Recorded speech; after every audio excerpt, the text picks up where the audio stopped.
Create a guild. এখানে এসে auto approval of level, কত লেভেলের মানুষ আসতে পারবে? 50 লেভেল। বিআর র্যাঙ্ক লাগবে ন্যূনতম, হিরোইক তো লাগবেই, সিএসএও ন্যূনতম হিরোইক লাগবে, সরি। গিল ট্যাগ, আচ্ছা গিল ট্যাগ হচ্ছে এভরিডে থাকবে activity. Competitive everyday, play style হবে ব্যাটেল রয়্যাল হলে ভালো হয়, গিয়ার স্নাইপার হলেও ভালো হয়, ক্লাস স্কোয়াড হলেও ভালো হয়, মাইকন থাকবে। এই 4টা জিনিস ট্যাগ। ওকে, স্লোগান ব্যাং ব্যাং ইট কাবো গ্যাং। স্লোগান থাকবে ব্যাং ব্যাং ইটস কাবো গ্যাং। কেন? যা কিছুই করি না কেন, কাবো গ্যাং অন টপ। এখন গিল্ডের নাম, গিল্ডের নাম কি দেবো তোমরা সাজেস্ট করো, বাট যেই নামই হোক না কেন, মানে কাব্য গ্যাংয়ের সাথে কি দেওয়া যায়? কেজি দিয়ে তোমরা গিল্ডের নাম সাজেস্ট করো। আমি creators, this is good bye. KG creators, CREATORS, KG creators, এটা হবে। হ্যাঁ আব্বা বলো।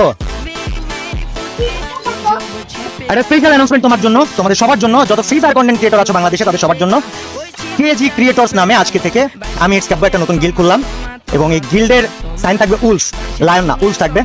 এন্ড গাইস, কেজি ক্রিয়েটর্সে বাংলাদেশের যে কোনো জায়গার, যে কোনো প্ল্যাটফর্মের, হতে পারে টিকটক, হতে পারে ইনস্টাগ্রাম, হতে পারে ফেসবুক, হতে পারে ইউটিউব শর্টস, যে কোনো প্ল্যাটফর্মের যে কোনো কন্টেন্ট ক্রিয়েটরই আসতে পারবা।